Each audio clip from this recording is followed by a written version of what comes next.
मुअज्जज़ मोहतरमुल मकाम सामिईन आशिकीन शहदायान शफील मुज़नबीन दूर दूरान्त होते आगत अल्लाह प्रेमिक नबी प्रेमिक वली प्रेमिक भाईरा पर्दार आड़ाले श्रवणरत पर्दानुशीन मा ओ बोनेरा अस्सलामु आलैकुम व रहमतुल्लाहि व बाराकातुहु।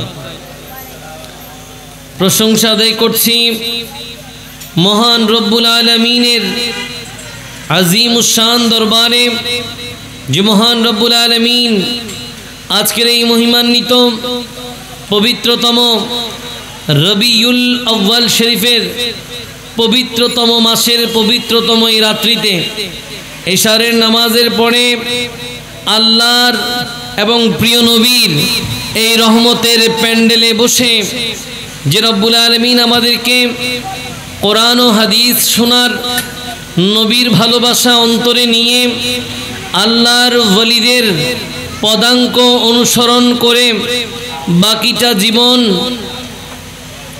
ईमान और इस्लामेर पथे काटानोर जन्य आजकेर এই महफिल থেকে पाथेओ ग्रहण करार जे सुयोग महान रब्बुल आलमीन आमादेरके दान करेछेन सर्वप्रथम से महान आल्लाहर दरबारे शुक्रिया आदाय करे सबाई एक साथे पढ़ी आलহামদুলিল্লাহ और एकटू उच्च आवाजे बोली आलহামদুলিল্লাह लक्ष कोटी दुरूद और सालाम जानाई ताजेदारे नबुवत शमए रिसालत मादने हिदायत नूरे मुजस्सम नूरिल वराम शम्सिद दुहाम बदरिद दुजाम सदरिल उलाम नूरिल हुदाम कहफिल वरा आका मुहम्मदुर रसूलुल्लाह सल्लल्लाहु ताला अलैहि वसल्लमर नूरानी कुदूमे अक़दसे असंख्य बार दुरूद और सलामेर हादिया पेश करार पाशापाशी महान रब्बुल आलमीनेर दरबारे आरो एकटी बार शुक्रिया आदाय करते चाই যে महान आल्लाह एमन प्रिय नबीर उम्मत बानिये जगते आमादेर धन्य करलेन एइजন্য आरेकटी बार शुक्रिया आदाय करे पড়ি আলহামদুলিল্লাহ আর একটু উচ্চ আওয়াজে আলহামদুলিল্লাহ। সেই সাথে আপনারা যারা দূর দূরান্ত থেকে আজকে এই নুরানি ইরফানি রুহানি মাহফিলে ইতিমধ্যে এসে আমাদের সাথে সম্পৃক্ত হয়েছেন যারা এসেছেন যারা আসবেন আল্লাহ পাক সকলের উপস্থিতি কবুল আর মঞ্জুর করে কঠিন কিয়ামতের ময়দানে আজকের উপস্থিতির বিনিময়ে সবাইকে নবীজির সুপারিশ নসিব করে দিক সবাই বলি আমিন আর একটু উচ্চ আওয়াজে বলি পেছনের ভাইয়েরা যদি সামনে না আসেন তাহলে কথা বলতে কষ্ট হবে এত এত দূর থেকে কথা বললে আপনারাও আওয়াজ দিতে পারবেন না আমিও আপনি পর্যন্ত কথা পৌঁছাতে কষ্ট হবে আর এই যে বন্ধু যারা আছে আপনারা বিভিন্ন জায়গায় আড্ডা দেন আজকেও মাহফিলে বসে যদি প্যান্ডেলে বসে আড্ডা দেন তাহলে এটা মাহফিলের আদব নষ্ট হবে কেমন আজকে আমরা কোরআন ও হাদিস শুনবো আড্ডা আরেকদিন দিব ইনশাআল্লাহ সেদিন যে আড্ডাটা দিব ওটা কোরআন হাদিসের আড্ডা হবে বন্ধুত্বের বন্ধন ঠিক থাকবে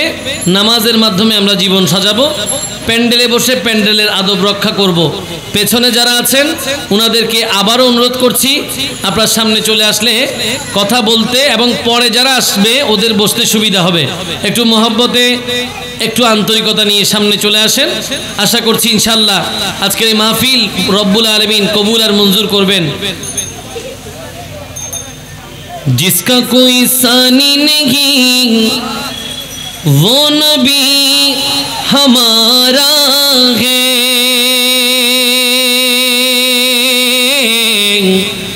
जिसका कोई सानी नहीं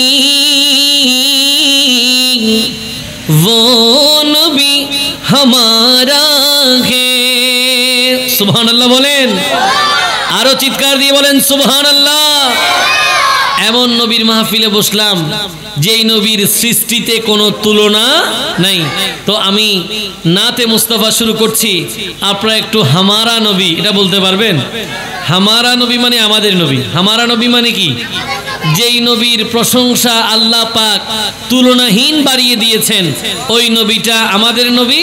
আমরা বলবো হামারা নবী। সবাই বলেন वो नबी हमारा है, वो नबी हमारा है, जिसका कोई सानी नहीं, वो नबी हमारा है। मुस्तफा के अज़मत का, मुस्तफा के अज़मत का हद ना किनारा है, जिसका कोई सानी नहीं, वो नबी हमारा है, वो नबी हमारा है। मुस्तफा के अज़मत का, मुस्तफा के अज़मत का हद ना किनारा है, जिसका कोई सानी नहीं, वो नबी हमारा, वो नबी हमारा है। और जो हबीबे दावर है, जो मकीने खिजरा है, सुभान अल्लाह। जो हबीबे दावर है, जो मकीने खिजरा है, फातिमा की बाबा है, आमिना की प्यारा है, मुस्तफा के अज़मत का हद ना किनारा है, जिसका कोई सानी नहीं, वो नबी। सामने पेছনে সবাই একসাথে वो नबी है, वो नबी हमारा। और आप ही की चौखट के या नबी भिकारी है, सुभान अल्लाह। आप ही की चौखट के या नबी भिकारी है, आप ही के टुकड़ों पर या नबी गुजारा है, मुस्तफा के अज़मत का हद ना किनारा है, जिसका कोई सानी नहीं, वो नबी हमारा, वो नबी हमारा है। এই নবীর উম্মত হয়ে আপনারা খুশি না বেজার? আর একটু উঁচু আওয়াজে বলেন। আপনারা কিন্তু নবীদের নবী, ইমামুল আম্বিয়া, রসুলদের রসুল, ইমামুল মুরসালিন, সকল নবীদের সেরা নবী, সকল রসুলদের সেরা রসুলের উম্মত। খুশি না বেজার? তাহলে এত এত নিয়ামত পাওয়ার পরেও ওই নবীর দুরুদ, ওই নবীর নাতে মুস্তাফা কি পড়তে ভালো লাগে না? মনটা কি নাতে মুস্তাফা পড়লে খারাপ হয়ে যায় নাকি পড়তে ইচ্ছে করে? তাহলে একটু वो नबी हमारा है, जिसका कोई सानी नहीं, वो नबी हमारा है। अबू जहल ने भी कहा चांद दो टुकड़े के,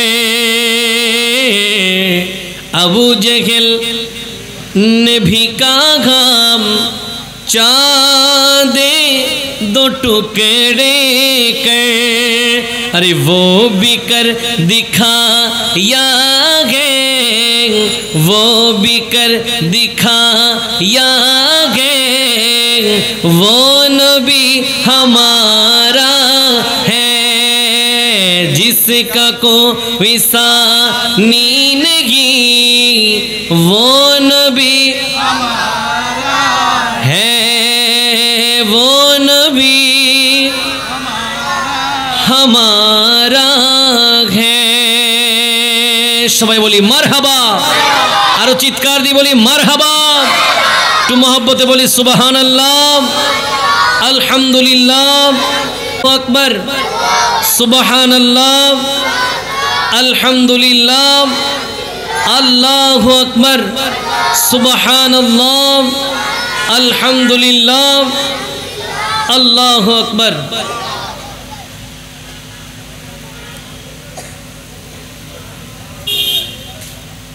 हज़रत मौलाना शाह सूफ़ी मीर काजी मुस्तहसन बिल्ला नक्शबंदी रहमतुल्लाह अलैहिल बारी सम्मानित साहेबजादा अलहाज मीर काजी अख्तार हुसैनेर व्यवस्थापनाय पवित्र जश्ने ईद ए मिलादुन नबी सल्लल्लाहु अलैहि वसल्लम उद्यापन ओ औलाद रसूल मुफ्ती आज़म हज़रत मौलाना शाह सूफ़ी सैयद काजी मीर यहया रहमतुल्लाह अलैहिल बारी पवित्र उर्स शरीफ उपलक्षे आयोजित अजीमुशान नूरानी मिलाद महफिलेर साहेबे सदर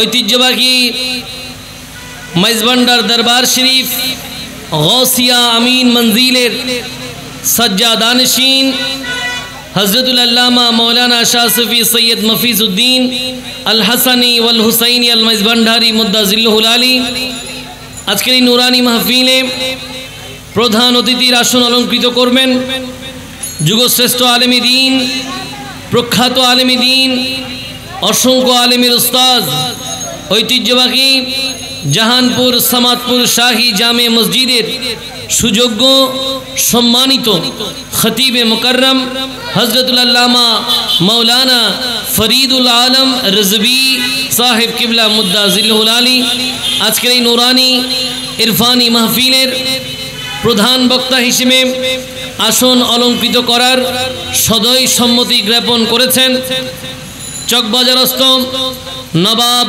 अलीबेग खां शाही जामे मस्जिदेर सुयोग्य सम्मानित खतीबे मुकर्रम विशेषत आंजुमान रिसार्च सेंटारेर सम्मानित परिचालक प्रख्यात आलेम दीन हज़रतुल अल्लामा मौलाना मोहम्मद आबुल हाशेम अल कादरी साहेब किबला मुद्दाजिल्लुहुल आली सह डाने बामे सामने पेछने पर्दार आड़ाले যারা যেখান থেকে আমাকে শুনছেন সকলের প্রতি আরো একটিবার দৃষ্টি আকর্ষণ করে আল্লাহর নবীর হাদিসের উপরে আমল করতে গিয়ে সালামের প্রচলন বাড়ানোর জন্য আরো একটিবার সালাম দিতে চাই। আসসালামু আলাইকুম ওয়া রাহমাতুল্লাহি ওয়া বারাকাতুহু। ওয়া আলাইকুমুস সালাম ওয়া রাহমাতুল্লাহি ওয়া বারাকাতুহু। খুবই পবিত্র একটি মাস, মাসের নাম রবিউল আউয়াল, জোরে বলেন সুবহানাল্লাহ। এ মাসে আগমন করেছেন যিনি, তিনি আমাদের প্রিয় নবী, আমাদের প্রিয় রাসূল এবং আমরা তার উম্মত, জোরে বলেন সুবহানাল্লাহ। তিনি আমাদের জন্য একটি পরিপূর্ণ ধর্ম আমাদেরকে দিয়েছেন, যেই ধর্ম সেই দিন থেকে আজকের এই দিন পর্যন্ত গোটা বিশ্বে একমাত্র শ্রেষ্ঠ ধর্ম হিসেবে প্রতিষ্ঠিত এবং শান্তির ধর্ম হিসেবে প্রতিষ্ঠিত এবং পূর্ণাঙ্গ জীবন বিধান দিয়েছেন একমাত্র এই ধর্ম, আমাদের ধর্ম, নাম ইসলাম, জোরে বলেন সুবহানাল্লাহ। এই ইসলাম ধর্ম মানার জন্য, জানার জন্য, ইসলামিকভাবে নিজের জীবনটাকে সাজানোর জন্য, জীবন যাপন করার জন্য আল্লাহর নবী রাহমাতাল লিল আলামিন মহান আল্লাহ পাক নবীর মাধ্যমে আমাদেরকে একটা কিতাব দিয়েছেন, আসমানি গ্রন্থ দিয়েছেন। এমন এক আসমানি গ্রন্থ আল্লাহ পাক যুগে যুগে অসংখ্য নবী রাসূল পৃথিবীর জমিনের মধ্যে অবতরণ করিয়েছেন। এদের মধ্যে আদম ও সফিউল্লাহ থেকে আমাদের নবী মুহাম্মদুর রাসূলুল্লাহ সাল্লাল্লাহু আলাইহি ওয়াসাল্লাম পর্যন্ত আল্লাহ পাক মানুষের পরিবর্তনের জন্য, মানুষকে দ্বীনের দাওয়াত দেওয়ার জন্য 104খানা আসমানি গ্রন্থ, আসমানি কিতাব নবী এবং রাসূলদের মাধ্যমে জমিনে নাজিল করলেন। জোরে বলেন সুবহানাল্লাহ। এই 104খানা আসমানি কিতাবের মধ্যে শ্রেষ্ঠ গ্রন্থ হচ্ছে আমাদের গ্রন্থ, নবী দিয়েছেন কোরআন আল করিম। জোরে বলেন সুবহানাল্লাহ। ধর্ম আমাদের শ্রেষ্ঠ, কোরআন আসমানি গ্রন্থ হিসেবে শ্রেষ্ঠ। এবার আসুন, আমরা কেমন উম্মত? প্রত্যেক যুগে যুগে অসংখ্য নবী রাসূলদের উম্মত ছিল।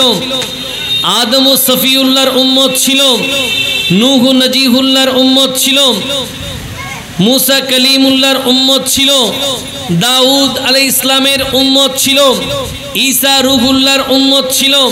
এভাবে প্রত্যেক নবী রাসূলদের উম্মত ছিল। কিন্তু এই এতগুলো উম্মতদের মধ্যে শ্রেষ্ঠ উম্মত কারা? কারা শ্রেষ্ঠ হবে এটা নবী বলে গেছেন। নবী বলেন, ও আমার উম্মতরা, তোমরা ভাবছো তোমাদের নবী শ্রেষ্ঠ, তোমরা ভাবছো তোমাদের ধর্ম শ্রেষ্ঠ, তোমরা ভাবছো তোমাদের কিতাব শ্রেষ্ঠ, তাহলে তোমরা উম্মত হিসেবে কেমন? আল্লাহর নবী বলেন, কাল কিয়ামতের কঠিন ময়দানে আল্লাহ পাক জান্নাতের যেই ফয়সালা দেবেন, ওই কঠিন কিয়ামতের ময়দানে জান্নাতীদের কাতার হবে 120। কত? একটু জোরে বলেন না। জান্নাতি যারা, ওদের কাতার হবে 120 কাতার।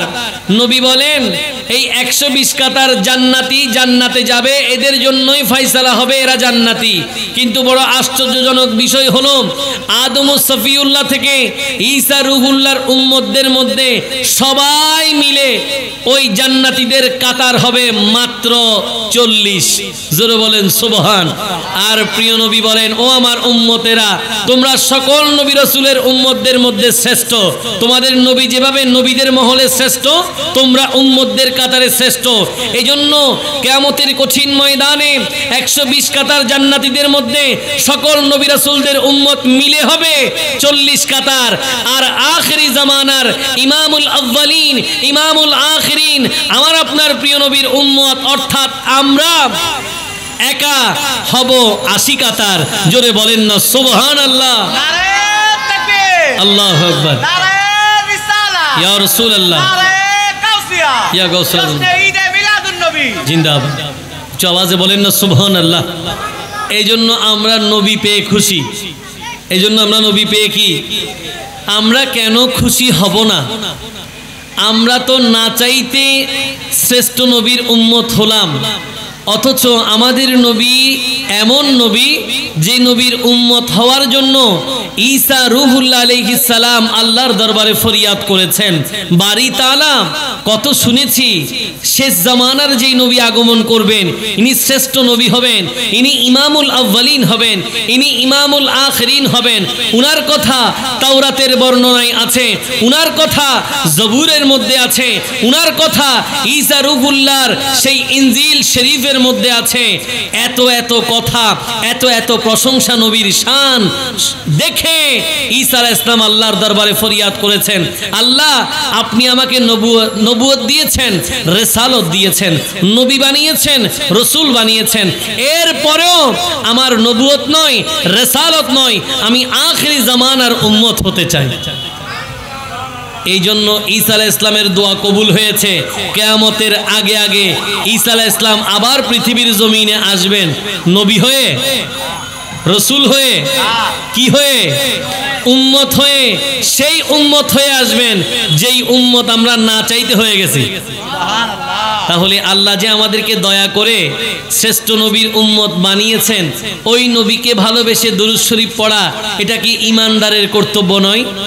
আজকে ঈমানদারের মুখ দিয়ে যদি দুরূদ শরীফ না আসে, এটা কোন নবী?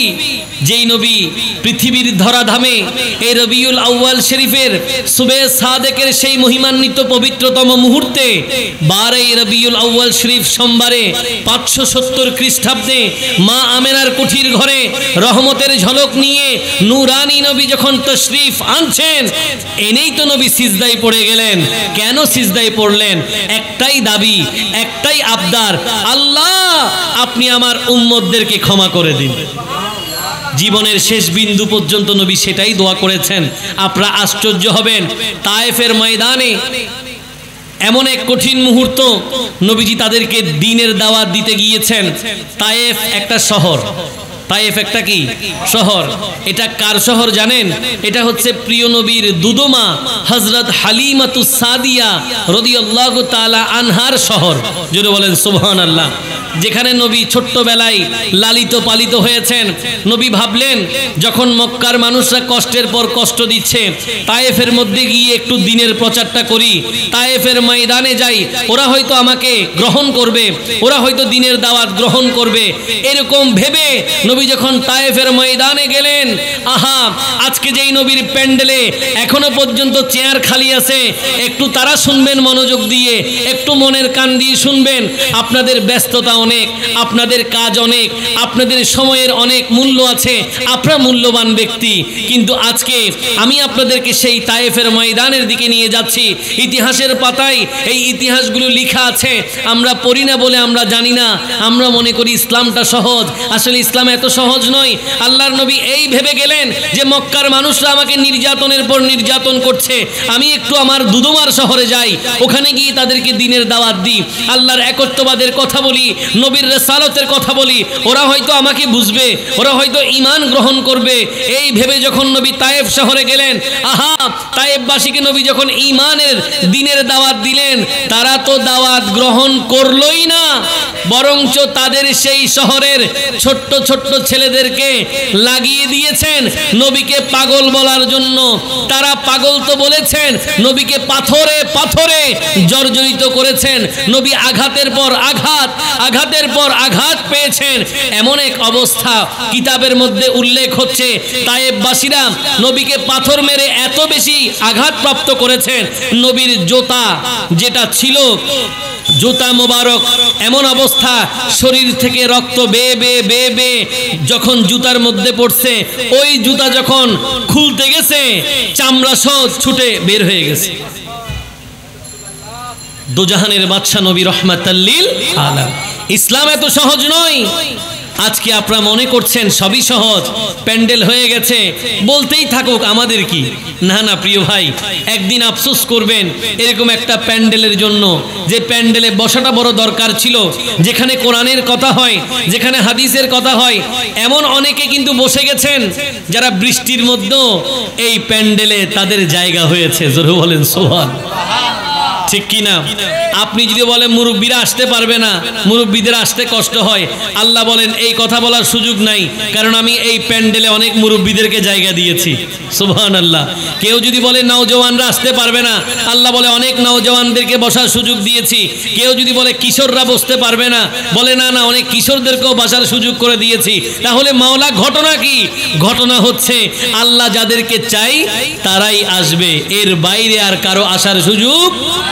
আমরা দোয়া করছি আশেপাশে যারা আছেন তারাও যেন আজকে এই কোরআন ও হাদিসের মাহফিলে, ঈদে মিলাদুন নবী সাল্লাল্লাহু আলাইহি ওয়াসাল্লামের মাহফিলে, আল্লাহর মহান ওয়ালির উরস মুবারকের এই মাহফিলে আল্লাহ আমাদেরকে আসার বসার কোরআন ও হাদিসের আলোকে কিছু শোনার তৌফিক দান করুক। সবাই বলি আল্লাহুম্মা সাল্লি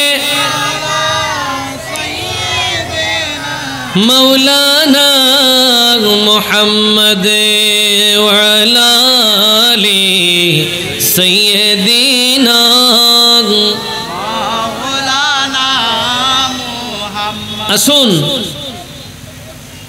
পবিত্র কোরআনুল কারীমের এক টুকরা আয়াত আমি তিলাওয়াত করলাম। এমন এক সূরা থেকে তিলাওয়াত করলাম যেই সূরার নাম সূরা আম্বিয়া। জোরে বলেন সুবহানাল্লাহ। কোরআন শরীফের মধ্যে সূরাগুলোর নামকরণের অনেক প্রেক্ষাপট আছে। এমনিতে সূরার নামকরণ করা হয় নাই, নির্দিষ্ট একটা কারণ আছে বলেই সূরাগুলোর নামকরণ করা হয়েছে। অনেক সূরায় অনেক রকম বিষয় আপনি পাবেন।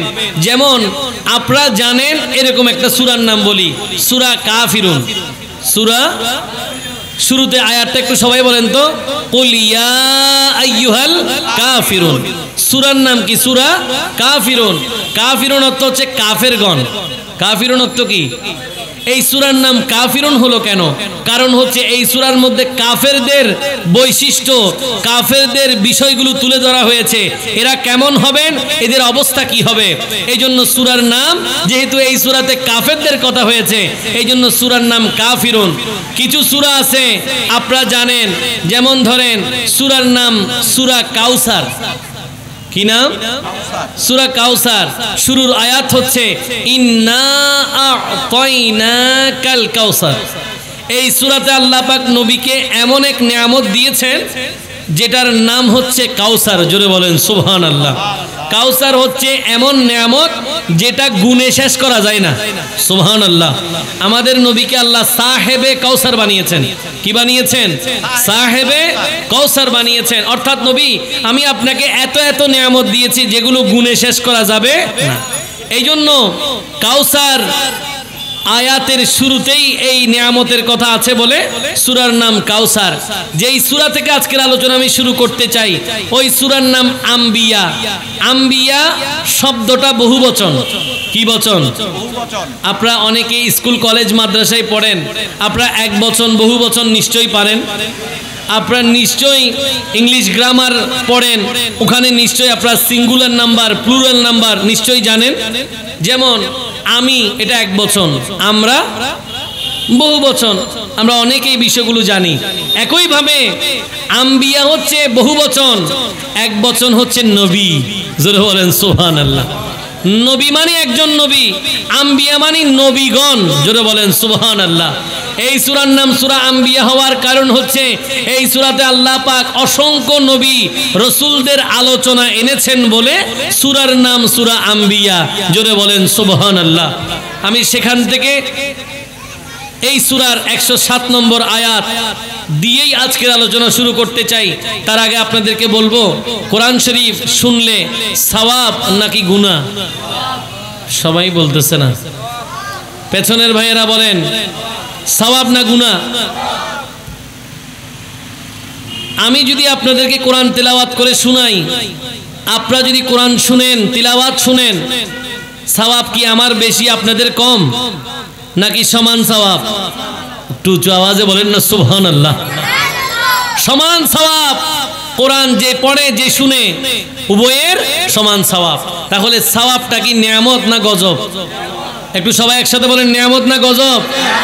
নিয়ামত যেহেতু সওয়াব, তাহলে এই সওয়াব যখন আপনি পাবেন, আপনার ঈমান আছে। নবী বলেছেন একটা অক্ষরে 10টা নেকি। একটা অক্ষরে কয়টা? কিয়ামতের ময়দানে মানুষ একটা নেকির জন্য আটকে যাবে। কয়টা নেকি? একটা নেকির জন্য আটকে যাবে। বাবার কাছে যাবে, ভাইয়ের কাছে যাবে, বোনের কাছে যাবে, স্ত্রীর কাছে যাবে, সন্তানদের কাছে যাবে। একটা নেকিও কেউ কাউকে দেবে। আজকে এই মাহফিলে বসেছেন, নবী বলে কোরআনের ছোঁয়ায় বসো। ঈদে মিলাদুন নবীর মাহফিলে বসো, কোরআন শুনো, প্রতি অক্ষরে 10টা নেকি। যেহেতু প্রতি অক্ষরে 10টা নেকি সওয়াব পাবো, আমি আপনাদেরকে শোনাবো, আপনারা শুনবেন। যেখানে থেমে যাব, একটু সুবহানাল্লাহ বলতে পারবেন? থেমে গেলে কি বলবেন?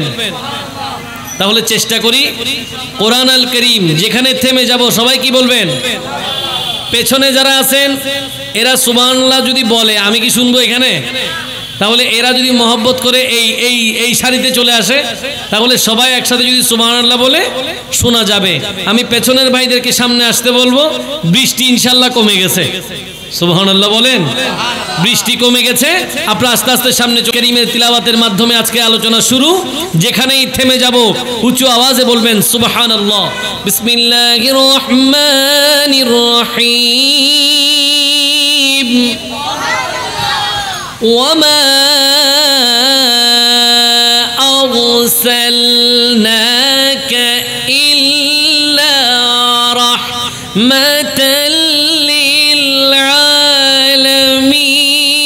লিলআলামিন। রব্বুল আলামিন হাকিমুল হাকিমিন পবিত্র কোরআন আল করিম আল ফুরকান আল হামিদের মধ্যে এলান করতে লাগলেন।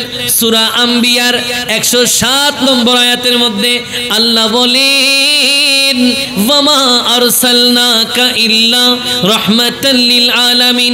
ইয়া রাসূলুল্লাহ, ইয়া হাবিবাল্লাহ, ও আমার প্রিয় বন্ধু, ও আমার প্রিয় নবী, ও প্রিয় রসুল, আমি আপনাকে জগতে, এই গোটা জগতের জন্য, গোটা জাহানের জন্য রহমত করে পাঠালাম। কি করে? রহমত স্বরূপ নবী আগমন করলেন।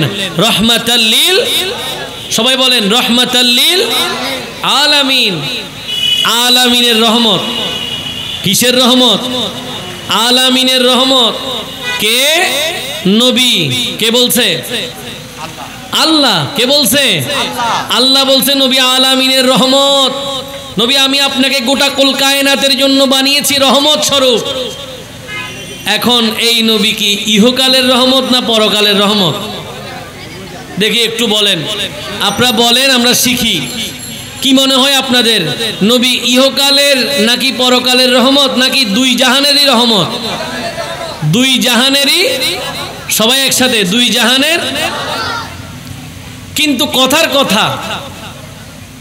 কথা কেউ যদি বলে না মানি না, কি না মানি না, মানি ইহকালের রহমত যতদিন নবী ছিল অতদিন, এরপরে নবী আর রহমত না।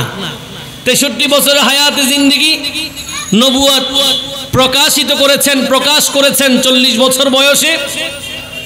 আমরা ওই পর্যন্ত মানি নবী রহমত। এরপর থেকে নবী রহমত কেমনে হবে? নবী তো চলে গেছেন, নবী তো নাই। অনেকে এই জাতীয় কথা বলে কিনা?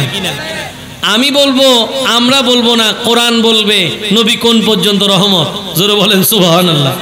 আসুন, নবী ইনি কেমন নবী, উনি কতটুক পর্যন্ত রহমত, আল্লাহ পাক কোরআন আল কারীমে এলান করতে লাগলেন। এই আয়াতটা শুনবো, তারপরে আমরা সবাই মিলে সিদ্ধান্ত নেব, শিখার চেষ্টা করব নবী কোন পর্যন্ত রহমত। কোরআন আল কারীমের পরবর্তী আয়াত থেমে গেলে কি বলবেন? সুবহানাল্লাহ। আসতে না জোরে? বিসমিল্লাহির রহমানির রহিম। আলহামদুলিল্লাহি রাব্বিল আলামিন। সুবহানাল্লাহ। পবিত্র কোরআনুল কারীমের সূরা ফাতিহার প্রথম আয়াত আল্লাহ পাক এলান করেন, আলহামদুলিল্লাহি, সকল প্রশংসা আল্লাহর জন্য।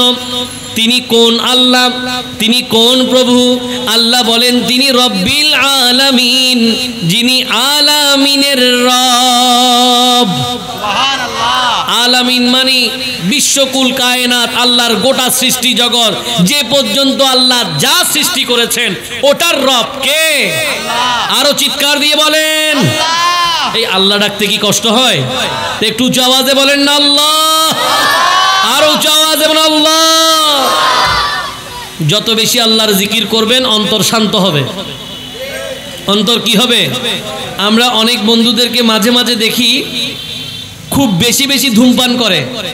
কি করে? ধূমপান করে। কখনো যদি বলি যে ভাই আপনি এত ধূমপান করছেন কেন, স্বাস্থ্যের জন্য তো ক্ষতি, তখন ভাইয়েরা আমাদেরকে বলে হুজুর এত টেনশনে আছি, এত বেশি দুশ্চিন্তায় আছি, এগুলো খাইলে কোনো রকম ভালো লাগে। নাউজুবিল্লাহ বলেন। এরকম অনেক সময় অনেক বন্ধুরা বলে, আসলে সিগারেট খেলে কি মন ঠান্ডা হবে? না না, রব্বুল আলামিন বলছেন দুশ্চিন্তায় আছো বান্দারে, তুমি বিপদে আছো, কোনো অসুবিধা নাই, আল্লাহর রহমতের চাদর তোমার জন্য তো আমি বিছিয়ে রাখলাম। সিগারেট খেয়ে মন ঠান্ডা হবে না। আলা বিযিক্রিল্লাহি তাতমাইন্নুল কুলুব। তোমার অন্তরে যদি শান্তি চাও, তোমার ঘরে যদি রহমত চাও, আল্লাহর জিকির করো। জোরে বলেন সুবহানাল্লাহ। আমরা একটু আল্লাহর জিকির করতে রাজি আছি কিনা? একটু মহব্বতে হাক্কে লা ইলাহা ইল্লাল্লাহ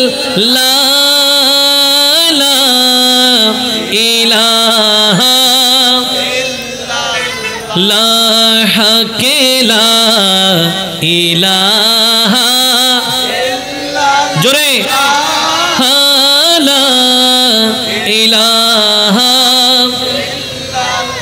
হাসবি রব্বি জাল্লাল্লাহ মাফি কলবি গায়রুল্লাহ হকে নূরে মুহাম্মদ সাল্লাল্লাহু লা ইলাহা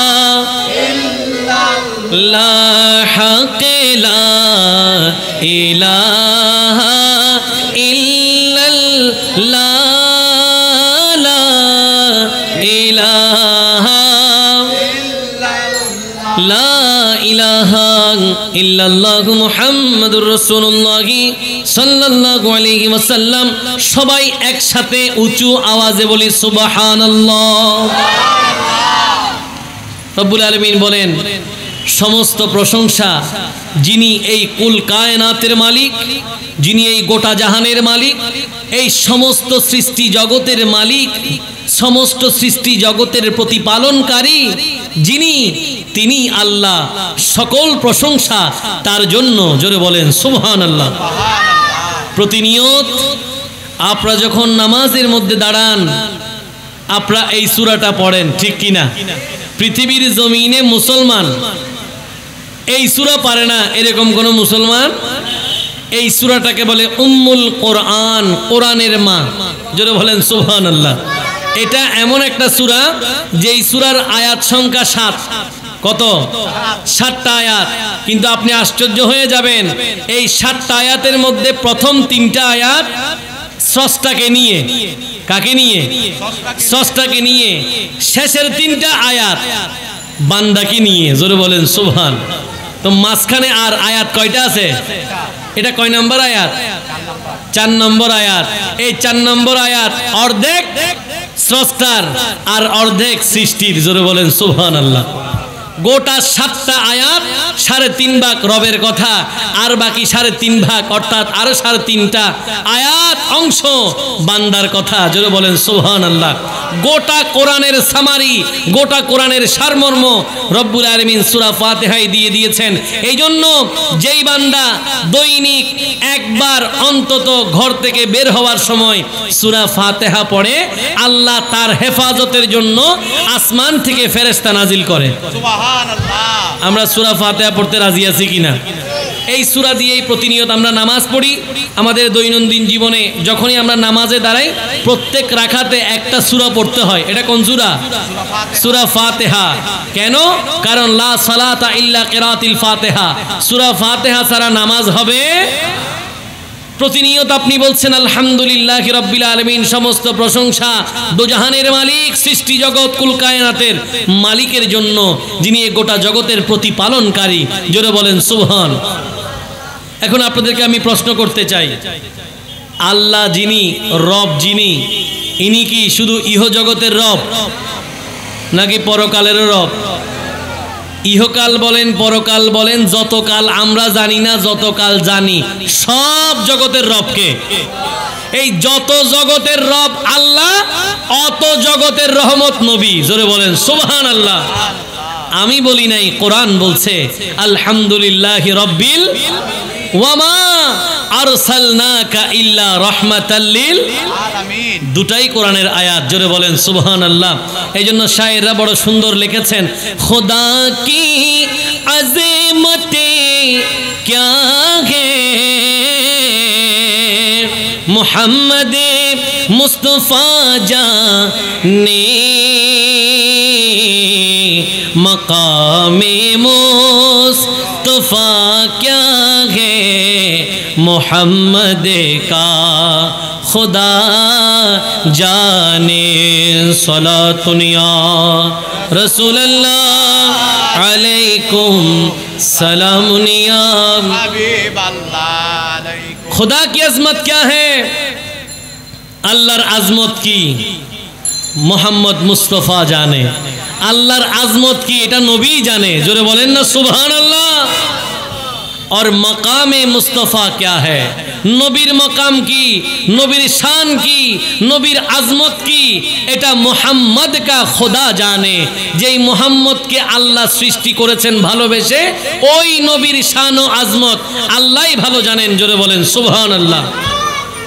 আমরা যদি এই দুইটা নাতের কলিকেও যদি ব্যাখ্যা করি কোরআনের ভাষায়, আপনারা আশ্চর্য হবেন। একটা একটা কোরআন শরীফের উদাহরণ দেব, আপনারা শুনতে রাজি আছেন? আচ্ছা, খোদা কি আজমত क्या है মোহাম্মদ মুস্তাফা জানে, আল্লাহর আজমত কি এটা নবী জানে। তো নবী কেমনে জানে? প্রশ্ন আছে না নাই? নবী কিভাবে জানে? আল্লাহকে নবী কিভাবে চিনল? কিভাবে তিনি সৃষ্টি জগতের সবার চেয়ে বেশি আল্লাহকে জানে? আল্লাহ পাক পবিত্র কোরআন আল কারীমে আয়াত নাজিল করলেন, বান্দারে সৃষ্টি জগৎ আমাকে চিনে না। সৃষ্টি জগৎ যখন আমাকে বুঝে নাই, তারা অগ্নি পূজায় ব্যস্ত ছিল, আগুন পূজা করত, গাছ পূজা করত, বাঁশ পূজা করত, পাথর পূজা করত, মূর্তি পূজা করত। নানান জন নানান কিছুকে নিয়ে তাদের পূজা সাজিয়ে নিয়েছে। কেউ সূর্যকে পূজা করে, কেউ চাঁদকে পূজা করে। ওই সময়টাতে আমি জমিনের মধ্যে আমার একটা দলিল পাঠিয়েছি, সাহেবে বুরহান পাঠিয়েছি। ওই নবী আসলেন, মানুষের মন জয় করলেন। যেখানে আমানতদারিতা ছিল না, নবী আমানতদার হয়েছেন। যেখানে সবাই ওয়াদা ভঙ্গ করত, নবী ওয়াদা রক্ষা করেছেন। যেখানে একজন কথা বললে শুধু গালিগালাজ করে, অশ্লীল কথা বলে, সেখানে নবী সদাচার শিক্ষা দিয়েছেন। যেই সমাজের মধ্যে নারীদের কোনো অধিকার ছিল না, কন্যা সন্তান জন্মগ্রহণ করার সাথে সাথে জীবন্ত তাদেরকে পুঁতে ফেলা হতো, এ নবী আসলো, তাদের মনটা জয় করলো। মানুষের মর্যাদা তাদের সামনে তুলে ধরে আল্লাহর একত্ববাদের সেই দাওয়াত যখন দিয়েছে, তখন আস্তে আস্তে মানুষ সে নবীর ভালোবাসায় সিক্ত হয়ে নবীর সেই দাওয়াত গ্রহণ করে আল্লাহর একত্ববাদ মেনে, নবীর রিসালাত মেনে নিজেকে ঈমান ইসলামের মাধ্যমে ভরপুর করেছে। জোরে বলেন সুবহান। এজন্য রব্বুল আলামিন কোরআন আল কারীমের মধ্যে এলান করছেন, বিসমিল্লাহির রহমানির রহিম। ভুলে গেছেন? সুবহানাল্লাহ বলতে ভুলে গেছেন নাকি? কোরআন আল কারীমের তিলাওয়াত থেমে গেলে কি বলবেন? সুবহানাল্লাহ। বিসমিল্লাহির রহমানির রহিম। কুল হুয়াল্লাহু আহাদ। রব্বুল আলামিন হাকিমুল হাকিমিন পবিত্র কোরআন আল কারীমের সূরা ইখলাসের প্রথম আয়াত আল্লাহ পাক এলান করলেন, কুল ইয়া রাসূলুল্লাহ ইয়া হাবিবাল্লাহ, ও নবী আপনি বলুন, হুয়াল্লাহু আহাদ, তিনি আল্লাহ এক। কে বলছে? কে বলতে বলছে? কাকে বলতে বলছে? হ্যাঁ, একটু বুঝেন। এগুলো বুঝলে আপনাদের ঈমান তাজা হবে, কনসেপ্ট সূত্র ক্লিয়ার হবে। সূত্র যদি ভুল হয় অঙ্ক মিলবে? বলেন, সূত্র যদি ভুল হয় অঙ্ক মিলবে? আর যদি সূত্র ঠিক থাকে, 3 পৃষ্ঠা বলেন আর 5 পৃষ্ঠা বলেন, অঙ্ক যত লম্বা হোক, সূত্র ঠিক থাকলে ঠিক ঠিক অঙ্ক মিলবে। যারা কমার্সের স্টুডেন্ট এরা আমার চেয়ে বেশি জানবেন, আমি যেহেতু সায়েন্সের স্টুডেন্ট। অনেকে আছেন যারা কমার্স পড়ছে, এরা জানে জাবেদা নামে একটা অঙ্ক আছে। কি অঙ্ক? জাবেদা বলে হিসাব, এদের ডেবিট ক্রেডিটের কিছু হিসাব কিতাব আছে। এই অঙ্কগুলো অনেক লম্বা হয়, 3 পৃষ্ঠা হয়, 4 পৃষ্ঠা হয়, 5 পৃষ্ঠা হয়। যদি সূত্র ঠিক থাকে 5 নয় 6 পৃষ্ঠা গেলেও অঙ্ক মিলবে। আর যদি সূত্র ঠিক না হয়, যত পৃষ্ঠায় বাড়ান কোনো লাভ হবে? একটু মনোযোগ দিয়ে শুনেন, রব্বুল আলামিন বলছেন, কুল, হে রাসূল আপনি বলুন, হুয়াল্লাহু আহাদ, তিনি আল্লাহ এক। জোরে বলেন সুবহান। এখন কথা হলো, কে বলতে বলছে? আল্লাহ। কাকে বলতে বলছে? নবীকে, রাসূলকে। কাদেরকে? আমাদেরকে। জোরে বলেন সুবহানাল্লাহ। আল্লাহ চাইলে কি নিজের পরিচয় নিজে দিতে পারতো না? একটু বলেন বলেন। আল্লাহ চাইলে কি ডাইরেক্টলি নিজের পরিচয়টা নিজে দিতে পারতো না? পারতো। আমি আপনাদেরকে আরেকটু সহজ করে বুঝাই। যেহেতু একেবারে শহরের প্রাণকেন্দ্র কাজীর ধেউরির এই ঐতিহ্যবাহী মোড়ে প্রোগ্রাম। শিক্ষিত মহল আমার আলোচনা শুনছেন, আপনারা অনেক ভালো জানবেন। গ্রামারের মধ্যে আপনারা একটা পার্ট পড়ে থাকেন, ন্যারেশন। কি পড়ে? ন্যারেশন, যেখানে একজনের বক্তব্য থাকে, এরপরে তিনি কি বলেছেন ওই বক্তব্যটা তুলে ধরা হয়। এই জাতীয় কিছু বক্তব্য আছে ন্যারেশনের একটা পার্টে। কিন্তু আপনি একটা সেন্টেন্স যখন করতে চান, ধরেন আমি একটা বাংলা বাক্য তৈরি করলাম, আমি বললাম রহিম ধনী, আমি বললাম রহিম একজন ধনী ব্যক্তি, আমি বললাম রহিম একজন ধনী ব্যক্তি, আমি বললাম শব্দটা বাদ দিলেও বাক্য পরিপূর্ণ হবে। কি বলেন, ঠিক কিনা? আমি বললাম শব্দটা বাদ দিল রহিম একজন ধনী ব্যক্তি, বাক্য পরিপূর্ণ হয়ে গেছে। কারণ বাক্যের যেই মনোভাব এটা পরিষ্কার হয়ে গেছে, এটা তার নতুন করে কিছু লাগবে না। আসেন এই চিন্তা চেতনা থেকে কোরআন আল কারীমের সূরা ইখলাসের প্রথম আয়াতটা দেখেন। রব্বুল আলামিন বলছেন কুল, রাসূল আপনি বলুন, হুয়াল্লাহু আহাদ, তিনি আল্লাহ এক। কুল শব্দটা বাদ দিলেও আয়াত হয়ে যায়। কুল শব্দ বাদ দিলেও আয়াত পরিপূর্ণ হয়ে যাবে, বাক্যে কোনো অসুবিধা হবে না। কিন্তু আল্লাহ শুরুতে বললেন কুল, রাসূল আপনি বলেন। কারণ কি? কারণ হচ্ছে 570 খ্রিস্টাব্দে পৃথিবীতে নবী আগমন করেছেন। আজকে চলতেছে 1445 হিজরি, প্রায় 1500 বছর পাড়ি দিচ্ছি আমরা। আরো কত বছর সামনে আছে আমরা জানি না, হয়তো আমরা বিলীন হব, কিয়ামতের আগে আরো অনেকেই আসবেন, কিন্তু কোরআন কোনোদিন বিকৃত হবে কেন? কারণ হচ্ছে রব্বুল আলামিন কোরআন আল কারীমে এলান করেছেন, বিসমিল্লাহির রহমানির রহিম, বাল হুয়া কুরআনুম মাজিদ ফি লাওহিম মাহফুজ। রব্বুল আলামিন বলেন এটা কোরআন মাজিদ, এটা আমি সংরক্ষণ করছি লৌহে মাহফুজে। জোরে বলেন সুবহানাল্লাহ। এই জন্য কোরআন কোনোদিন বিকৃত হবে। আল্লাহ বলেন নবীরে, কোরআন যতদিন থাকবে, ইসলাম যতদিন থাকবে, ঈমান ততদিন থাকবে, আল্লাহর একত্ববাদের পরিচয় ততদিন থাকবে, নবী আপনার রিসালাত ততদিন থাকবে।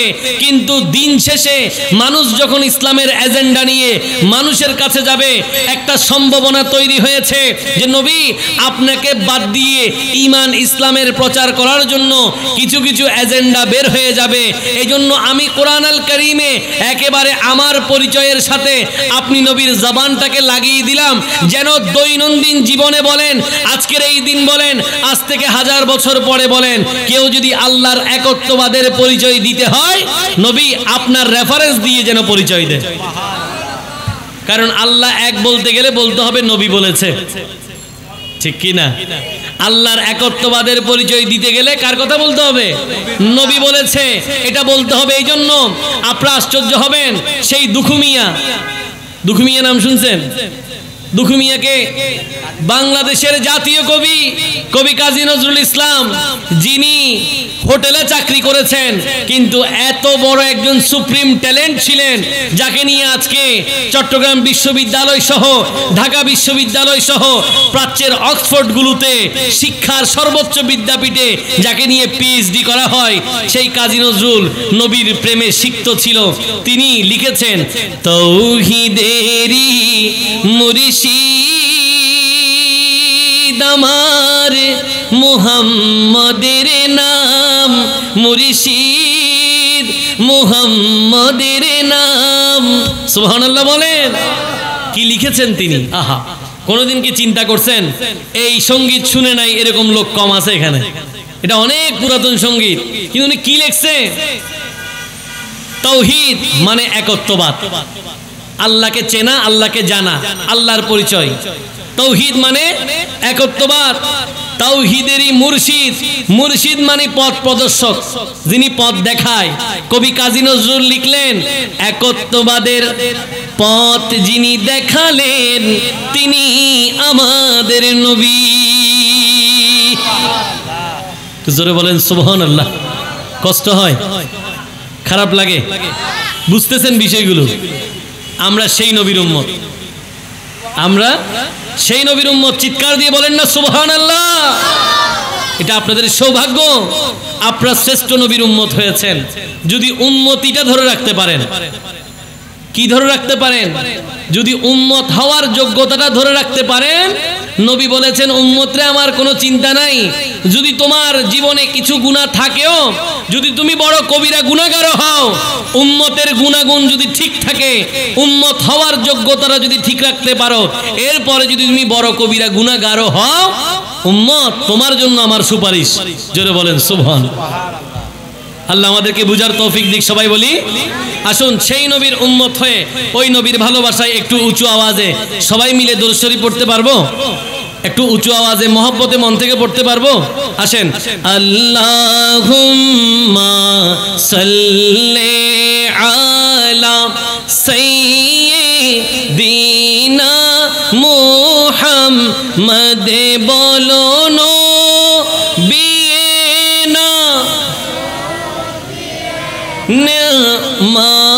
মাওলানা মুহাম্মদ বলো আল্লাহুম্মা সাল্লি আলা সাইয়্যিদিনা মদিনা বিনা শাফিনা মাওলানা। উচ্চ আওয়াজে বলেন সুবহানাল্লাহ। আর উচ্চ আওয়াজে বলেন রব্বুল আলামিন পবিত্র কোরআন আল কারীমের মধ্যে বললেন তিনি আলামিনের রব আর নবী আলামিনের রহমত। জোরে বলেন সুবহানাল্লাহ। আল্লাহ হচ্ছে রব্বুল আলামিন, নবী রহমাতাল লিল। আমি বানিয়ে বললাম, নিজ থেকে বললাম? কে বলেছেন? আরো জোরে বলেন। কোথায় বলেছেন? কোরআনে। কোথায় বলেছেন? তাহলে বানিয়ে বলার কোনো সুযোগ? আপনাকে মানতেই হবে, মানতেই হবে। আপনার আর কোনো চয়েস নাই। You have no choice. আপনার কোনো আর এখানে পছন্দ, এখানে এরকম না যে দুইটার মধ্যে একটা ধরো, দুইটার মধ্যে একটা ধরার কোনো সুযোগ নাই। আপনাকে মানতেই হবে আল্লাহ রব্বুল আলামিন, নবী রহমাতাল লিল। আল্লাহ যেই পর্যন্ত রব, নবী সেই পর্যন্ত রহমত। জোরে বলেন সুবহান। এবার আসেন, ইসলামের ভিত্তি কয়টা? একটু জোরে একটু বলেন, একসাথে বলেন। কালেমা। আকাশ সরান, এদিকে দিয়েন না, এদিকে সরান। আমার মাইকে দিবেন না। মাইকে সবসময় মনে রাখবেন কি ফ্যানের বাতাস মাইকে টানে, এটা মাথায় রাখবেন সবসময়। সুবহানাল্লাহ বলেন। সুবহানাল্লাহ কেন বলছেন? এটার জন্য না, না, সুবহানাল্লাহ বলছি মনোযোগ আসার জন্য। আবার কি বলছিলাম? ইসলামের ভিত্তি কয়টা? পাঁচটা। সবাই একসাথে বলেন। এক নম্বরে কি? কালেমা, নামাজ, রোজা, হজ। বলেন সবাই একসাথে বলেন। কালেমা। এই পাঁচটা হচ্ছে ইসলামের ভিত্তি, pillar of Islam, pillar of Islam. এগুলোর উপরে ইসলাম টিকে আছে। সুবহানাল্লাহ বলেন। পিলার না থাকলে কি ছাদ টিকবে? টিকবে না, খুব স্বাভাবিক বিষয়। তাহলে এগুলো হচ্ছে পিলার। তো ছাদ কি? এটাও তো একটা বিষয়, ঠিক কি না? পিলার যখন দাঁড়িয়ে যাবে এরপরে হবে ছাদ। ছাদ মানে ঈমান। জোরে বলেন সুবহানাল্লাহ। ইসলামের এই পাঁচটা পিলারের যখন পরিপূর্ণ হক আদায় হবে, ছাদ হয়ে যাবে ঈমান। কিন্তু একটা জিনিস তো বাকি আছে, ফাউন্ডেশন। কি বাকি? ফাউন্ডেশন বাকি। ফাউন্ডেশন কেমনে আসে? ভিত্তি প্রস্তর কেমনে হয়? মানুষ যে বড় বড় এত বড় বড় টাওয়ার তৈরি করতেছে, এগুলো কি এমনিতে টিকে আছে? না। এই অস্থায়ী নিবাসগুলোর জন্য অস্থায়ী কিছু পদ্ধতি আছে, স্থায়ী না। আবার এই সবগুলো কি অস্থায়ী, কারণ আমরা পৃথিবীতে মুসাফির, একদিন আমাদেরকে চলে যেতে হবে। এখানে সব অস্থায়ী, ঠিক কি না? আমি নিজেও অস্থায়ী, আমিও তো আমার না। আপনারা কি আপনাদের? আমি, আপনি, আমরা যদি একে আমাদের নিজের হইতাম, এই হাত আজকে আপনি আমার মতো কথা মতো চলতেছে, কিয়ামতে সে আমার কথা শুনবে না। তার মানে হাতও আমার না। একটা সার্টেন পিরিয়ড, মিনিমাম একটা সময়ের জন্য এটা ব্যবহারের জন্য যোগ্য। যেদিন মরে যাব হাতও আর নড়বে না। কি বলেন ঠিক কি না?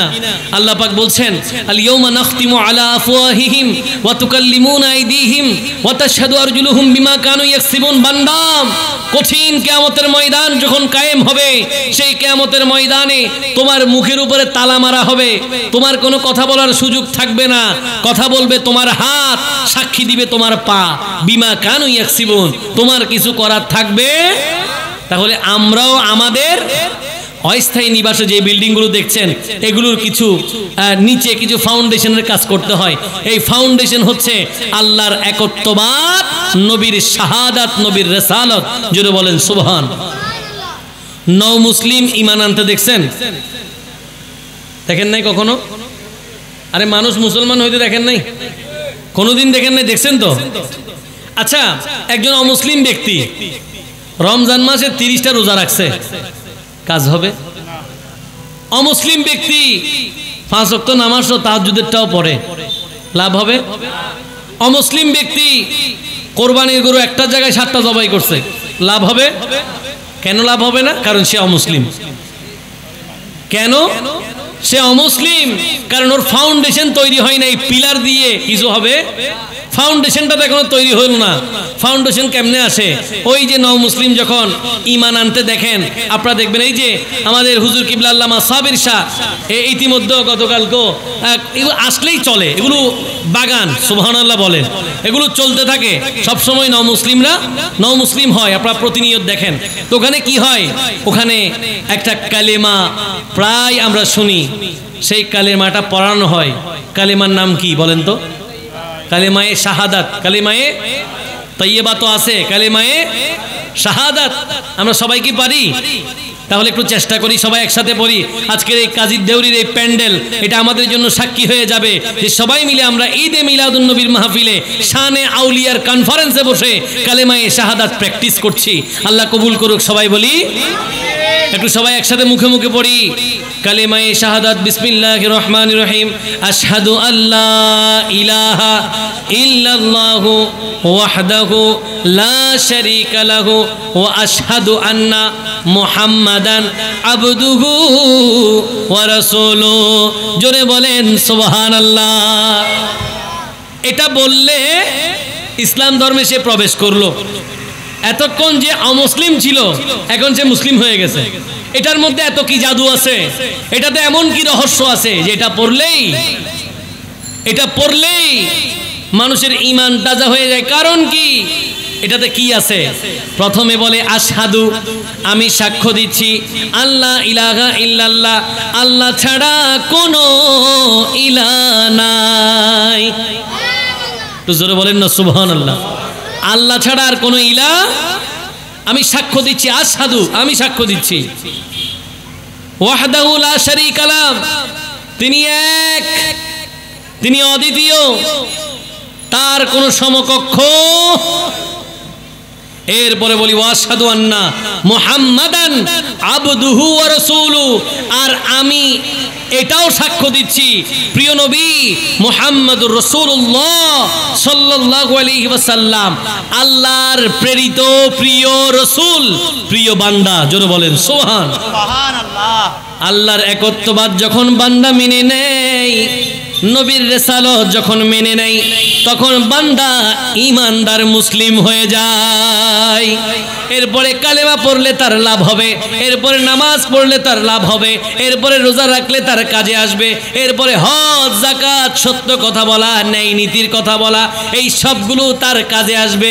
কিন্তু কালেমা পড়ার আগে, আল্লাহর একত্ববাদ, নবীর রিসালাত স্বীকৃতি দেওয়ার আগে এই পিলারগুলো মানলে কোনো লাভ হবে না। ঠিক কি না? আগে ফাউন্ডেশনটা দিতে হবে। এবার আসেন, রব্বুল আলামিন কোরআনুল কারীমের মধ্যে নামাজের কথা বলেছেন, ডিরেক্ট বলেছেন আকিমুস সালাত, নামাজ কায়েম করো। যাকাতের কথা বলেছেন, ডিরেক্ট বলেছেন আতুজ যাকাত, যাকাত আদায় করো। হজের কথা বলেছেন, ডিরেক্ট বলেছেন আতিমুল হজ, তোমরা হজ পরিপূর্ণ করো। রোজার কথা ডাইরেক্ট বলেছেন ফামান শাহিদা মিনকুমুশ শাহরা ফালইয়াসুমহু, যারাই রমজান মাস পেল সে যেন রোজা রাখে। জোরে বলেন না সুবহানাল্লাহ। যে কোনো ইবাদতের কথা আসলে আল্লাহ শুধু বলেছেন বান্দা তুমি এটা পালন করো, বান্দা এটা তুমি আদায় করো, এটা তোমার কাজ, তোমাকে সৃষ্টি করছি এটার জন্য, ঠিক কি না? কিন্তু কিন্তু একটা জায়গায় এসে আল্লাহ পাক তার দয়ার কথা মনে করিয়ে দিচ্ছে।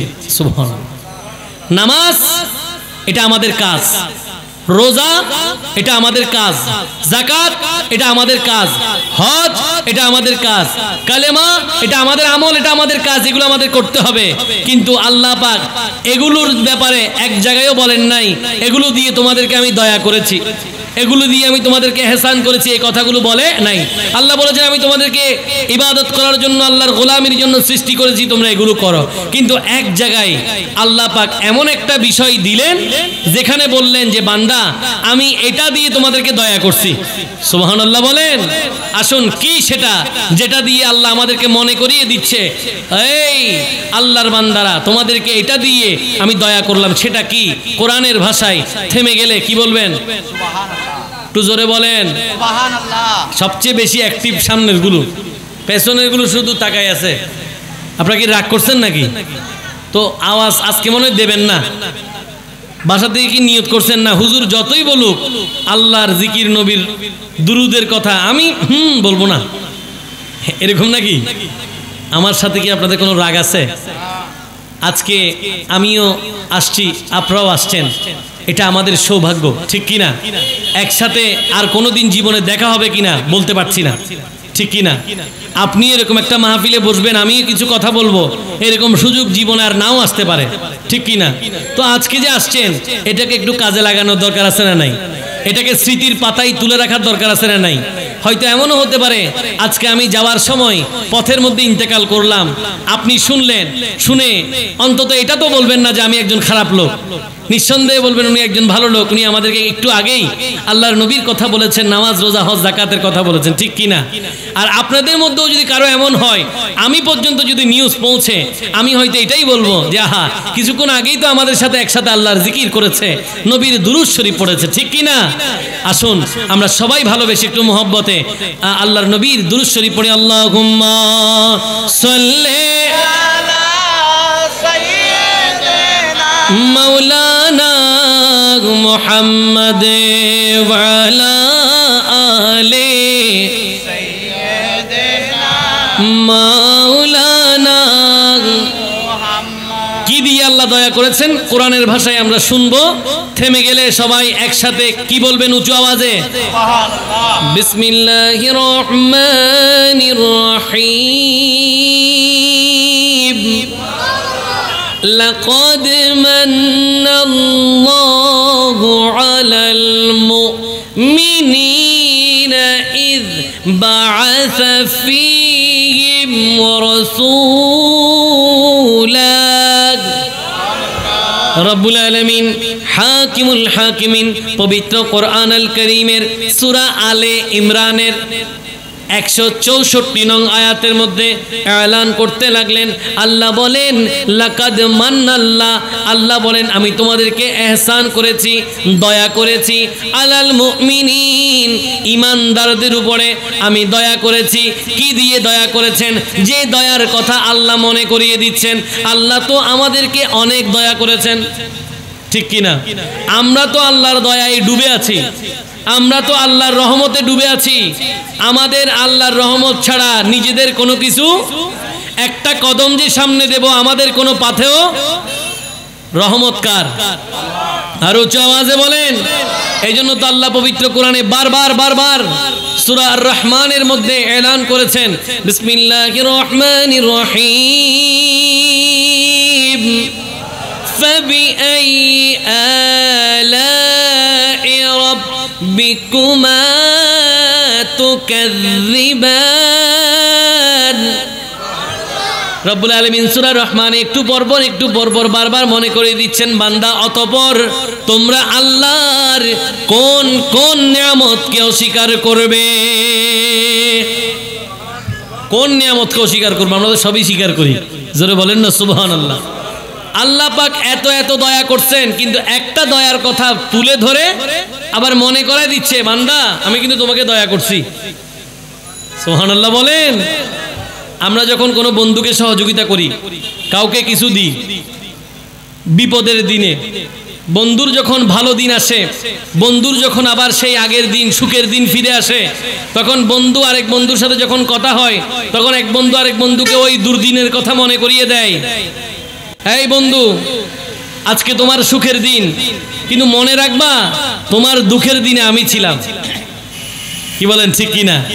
এরকম মনে করিয়ে দেয়। কেন?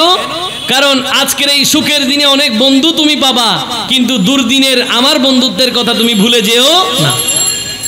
অর্থাৎ বন্ধু বন্ধুর কাছে সহযোগিতা চাচ্ছে না, সম্পর্কটা মনে রাখার জন্য বলে দিয়েছেন। সম্পর্কটা মনে করিয়ে দিচ্ছে আমি তোমার জীবনে গুরুত্বপূর্ণ। আল্লাহ আমাদেরকে অনেক নিয়ামত দিয়েছেন, অনেক দয়া করেছেন, কিন্তু একটা দয়ার কথা আল্লাহ স্পেসিফিক তুলে ধরে বান্দাকে মনে করিয়ে দিচ্ছেন, বান্দা আমি কিন্তু তোমাকে বড় দয়া করছি। লাকাদ মান্নাল্লাহু আলাল মুমিনিন, আমি ঈমানদারদেরকে বড় দয়া করেছি।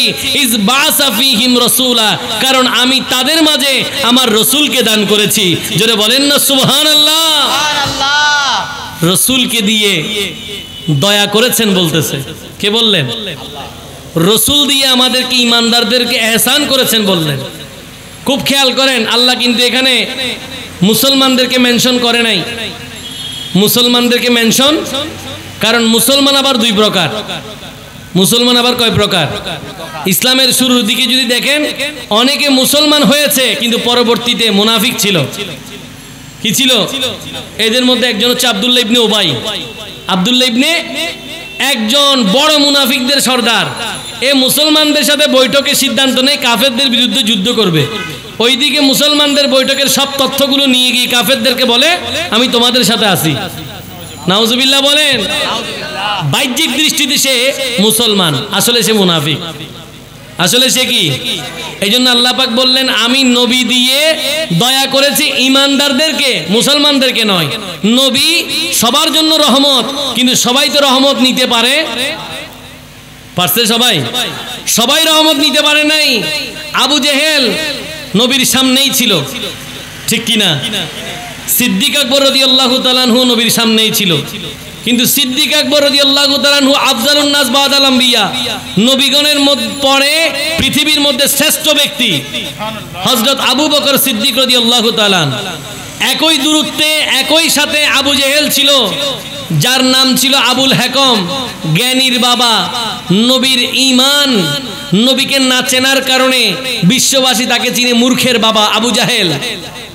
অথচ একই সাথে ছিল, একইভাবে নবীকে দেখছে, কিন্তু চেনার মতো চিনে নাই, চেনার মতো জানার মতো জানে নাই। কাজেই আল্লাহ বলছেন আমি ঈমানদারদের জন্য নবীকে বড় এহসান করেছি, কারণ ঈমানদাররা ঈমান পেয়েছে নবীর সদকায়। তো জোরে বলেন না সুবহানাল্লাহ। ঈমানদাররা কি পেয়েছে? নবীর সদকায় ঈমান পেয়েছে। নবী না হলে তো ঈমান আসতো না, ঠিক কিনা? নবী না হলে ঈমান। রব্বুল আলামিন বলেন ও ঈমানদারগণ, জেনে রাখো, শুনে রাখো, আমি তোমাদেরকে বড় দয়া করেছি, আমার নবী তোমাদেরকে দিয়েছি। নবী দিয়ে তোমাদেরকে আমি দয়া করেছি। তাহলে এই নবীকে দিয়ে আমাদেরকে দয়া করেছেন, আবার এই নবীকে গোটা জাহানের জন্য কি বানিয়েছেন? রহমাতাল লিল আলামিন। এবার এই দুইটা কথা ব্রেইনের মধ্যে রেখে পরবর্তী আয়াত শুনেন। রব্বুল আলামিন এলান করলেন বিসমিল্লাহির রহমানির রহিম قل بفضل الله وبرحمته فبذلك فليفرحوا هو خير مما يجمعون। রব্বুল আলামিন হাকিমুল হাকিমিন পবিত্র কোরআন আল কারীমের সূরা ইউনূসের ৫৮তম আয়াতের মধ্যে এলান করতে লাগলেন ইয়া রাসূলুল্লাহ, ইয়া হাবিবাল্লাহ, ও নবী, আল্লাহ বলেন আপনি পৃথিবীবাসীকে জানিয়ে দেন। নবী, আপনি একটু আল্লাহর পক্ষ থেকে পৃথিবীবাসীকে জানিয়ে দেন। কুল ইয়া রাসূলুল্লাহ, আপনি বলুন বিফাদলিল্লাহি ওয়া বিরহমাতিহি, আল্লাহ যে বান্দাকে দয়া করেছে। সুবহানাল্লাহ বলেন। কি করেছে? দয়া। এবার আপনারা বলেন, পৃথিবীতে আল্লাহ অনেক দয়া করেছেন, শ্রেষ্ঠ দয়া কি? এই বলেন না, আর একটু জোরে। দয়ার মধ্যে শ্রেষ্ঠ দয়া কি? এরপর রব্বুল আলামিন বলেন, নবী আপনি বলেন আল্লাহ যে তাদেরকে দয়া করেছেন, রহমত দিয়েছেন। রহমত কোন রহমত? রহমাতাল লিল আলামিন। এই যে আল্লাহ পাক দয়া করেছেন, অনুগ্রহ করেছেন, নবীকে দিয়েছেন, সাথে একটা কোরআনও দিয়েছেন। এই যে কোরআন আর নবী পেয়ে তারা যেন ফাবিযালিকা ফালিয়াফরাহু, এগুলোর উপরে খুশি উদযাপন করে। জোরে বলেন না সুবহানাল্লাহ। কি উদযাপন করে? খুশি উদযাপন করে। ফালিয়াফরাহু, ফালিয়াফরাহু। আমার সাথে দুইজন আলেমী দ্বীন আছেন, আমার যদি খুব বেশি ভুল না হয় ওনারা বলতে পারবেন। আমরা যখন মাদ্রাসার মধ্যে নাহু সরফ পড়তাম, অ্যারাবিক গ্রামার পড়তাম, আরবি ব্যাকরণ পড়তাম, ওখানে শব্দের বাচন ভঙ্গি ধরার জন্য, শব্দের তারতম্য বোঝার জন্য কিছু সিগা ছিল, কিছু মাজদার ছিল। এর মধ্যে একটা মাজদার হচ্ছে ফারিহা ইয়াফরাহু, ঠিক কি না? ফারিহা ইয়াফরাহু মানে খুশি হওয়া। জোরে বলেন সুবহানাল্লাহ। আল্লাহ এখানে এই আয়াতের উপরেই এই আয়াত, এই শব্দটা এনেছেন, ফালিয়াফরাহু। বান্দা তোমরা খুশি উদযাপন করো, আল্লাহর রহমত পেয়ে, আল্লাহর দয়া পেয়ে তোমরা খুশি উদযাপন করো। তো আমরা তো বুঝে নিলাম আল্লাহ আপনার অনেক দয়া, আপনার অনেক মেহেরবানি। এত এত দয়ার মাঝে, এত এত মেহেরবানির মাঝে খুঁজে নিতে আমাদের কষ্ট হয় নাই। শ্রেষ্ঠ দয়া, শ্রেষ্ঠ রহমত আমাদের নবী। জোরে বলেন সুবহান। আল্লাহ বলেন, সুতরাং সেই নবীর আগমনে, সেই নবীকে পেয়ে, সেই নবীর কোরআনটাকে পেয়ে তোমরা খুশি উদযাপন করো, অর্থাৎ তোমরা ঈদ উদযাপন করো। কি উদযাপন করো? ঈদ উদযাপন করো। খুশি হও মানে কি মানুষকে এমনি হাসবে রোডের মধ্যে দাঁড়ায় দাঁড়িয়ে? না না না না, খুশি উদযাপন করা মানে ঈদ উদযাপন করো, খুশি হও। খুশির আনুষ্ঠানিক ব্যাখ্যা হচ্ছে ঈদ। খুশির আনুষ্ঠানিক ব্যাখ্যা কি? ঈদ। আর নবী পেয়ে, নবীর আগমনে খুশি হওয়া মানে ঈদে মিলাদুন নবী। আর একটু জোরে বলেন। আল্লাহ বলেন, হুয়া খায়রুম মিম্মা ইয়াজমাউন। তোমরা যখন এই ঈদে মিলাদুন নবী, নবীর আগমনে খুশি হয়ে শুকরিয়া আদায় করবা, জিকিরের মাহফিল করবা, দুরূদ শরীফের মাহফিল করবা, কোরআন হাদিসের মাহফিল করবা, নবীর ভালোবাসায় তীব্র রোদের মধ্যে আওলাদে রাসূলের সাদারতে জশ্নে জুলুস করেছো। জোহরের নামাজ আওলাদে রাসূলের ইমামতিতে তপ্ত গরমের মধ্যে খোলা মাটিতে অনেকে কত কষ্ট করে নামাজ পড়েছো। বান্দারে, নবীর ভালোবাসায় যে তোমরা নামাজ পড়লা, লক্ষাধিক মানুষ এতটা তীব্রতার মধ্যে নামাজ পড়লা, একটাবার তোমরা চিন্তা করিও না, তোমরা ভেবো না তোমরা ভুল। তোমরা সবাই মিলে আল্লাহকে ডাকছো। যেখানে একটা বান্দা আল্লাহকে ডাকলে আল্লাহ খুশি হয়, ওই জায়গায় অন্তত 50 লাখের ঊর্ধ্বে গত 28শে সেপ্টেম্বর জামিয়ার ময়দানে সবাই একাকিত্বে একাকার হয়ে গেছেন। নবীর ভালোবাসায় ঈদে মিলাদুন নবী উদযাপন করে জোহরের নামাজের ইমামতিতে স্বয়ং নবীর বংশধর আল্লাহু আকবার বলে ইমামতি করে। যেখানে একবার আল্লাহকে ডাকলে আল্লাহ খুশি, ওই জায়গায় লাখ লাখ মানুষ আল্লাহু আকবার কতবার বলছে কোনো হিসাব নাই। কি বলেন, ঠিক কিনা? আল্লাহ খুশি না বেজার? আরো জোরে বলেন। আল্লাহ কত বান্দাকে দেখতে পারেন, কত ভালোবাসেন। আমি আপনাদেরকে একটা উদাহরণ দিতে চাই, শুনবেন। বিশ্ববিখ্যাত মুফাসসির ইমাম ফখরুদ্দিন রাজি রহমতুল্লাহ আলাইহিল বারি, উনি উনার তাফসীরে কবীরের মধ্যে একটা পাদটিকা আনলেন। আল্লাহ কেমন রহমান, আল্লাহ কেমন রহিম, আল্লাহ কেমন দয়াবান। কিয়ামতের কঠিন ময়দানে বান্দাদের হিসাব নিকাশ হচ্ছে। এরই মধ্যে আল্লাহ পাক ফেরেশতাদেরকে বললেন, ও আমার ফেরেশতারা, ওই যাও ওই বান্দাটাকে ডেকে আনো। বান্দাকে যখন ডাকতে গেল, বান্দাকে বলল ফেরেশতারা, এই বান্দা, আল্লাহ তোমাকে ডেকেছে, তোমাকে হিসাবের কাতারে এখন দাঁড়াতে হবে, এখন তোমার হিসাব নিকাশ হবে। ওই বান্দা বলে, ও ফেরেশতা, আল্লাহ আমাকে ডেকেছে, কিন্তু আমার কিসের হিসাব নিকাশ? আমি তো জানি আমি জীবনে কোনো ভালো কাজ করি নাই, খারাপ কাজ করতে করতে করতে করতে আমার জীবনটা ধ্বংস হয়ে গেছে। আমি হিসাব করে কি করব? আমি আমার ফলাফল জেনে কি করব? আমিও জানি আমি জাহান্নামী, কাজেই আমার কি হবে? আমার ফলাফল জেনে কোনো লাভ নাই। ওই বান্দা যখন আল্লাহর সামনে দাঁড়ালো, রব্বুল আলামিন বান্দাকে বলল, ও আমার প্রিয় বান্দা, তুমি তোমার জীবনে অনেক গুনাহ করেছো, অনেক ভুল করেছো, তবে তোমার একটা আমল আমি কবুল করেছি। ওই একটা আমলের ওসিলায় আমি তোমার সকলের জীবনের গুনাহ ক্ষমা করে দিলাম। যাও তুমি জান্নাতে চলে যাও। এখন বান্দাও কনফিউজড, আমার তো কোনো ভালো কাজ নাই। আল্লাহকে বলে, আল্লাহ বড় মেহেরবানি, আমার কোনো ভালো কাজ নাই, আমার মনে পড়তেছে না, একটু জানতে চাই আল্লাহ কোন আমলটা কবুল করছেন? নাই তো কিছু, কিছু তো নাই, কোন আমলটা কবুল করছেন একটু জানতে চাই। রব্বুল আলামিন বলেন, আমা তাজকুরু লাইলা, বান্দা তোমার ওই রাতের কথা কি মনে আছে?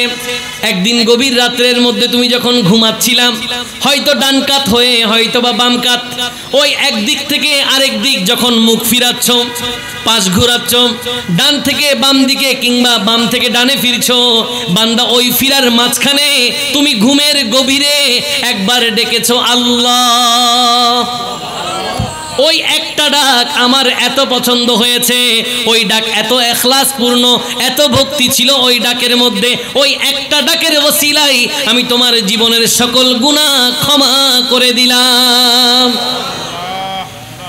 আর জশ্নে জুলুসের মধ্যে তো লক্ষাধিক মানুষ জোহরের নামাজ পড়ছে, সুন্নত পড়ছে, ফরজ নামাজ পড়ছে, কতবার আল্লাহু আকবার বলছে কোনো হিসাব? লাখ লাখ মানুষ যদি একসাথে আল্লাহু আকবার বলে, আল্লাহ কি রাগ করবে? আরো জোরে বলেন না। ওই জায়গায় কি গজব নাজিল হয়? ওই জায়গায় রহমত নাজিল হয়। বান্দার শুধু বুঝার ভুল, ঠিক কি না? এই জন্য আমরা বলি, আমরা মানি, আমরা জানি ঈদে মিলাদুন নবী, নবীর আগমন উম্মতে মুহাম্মদের জীবনের শ্রেষ্ঠ উপহার, এর চেয়ে বড় উপহার হতে পারে?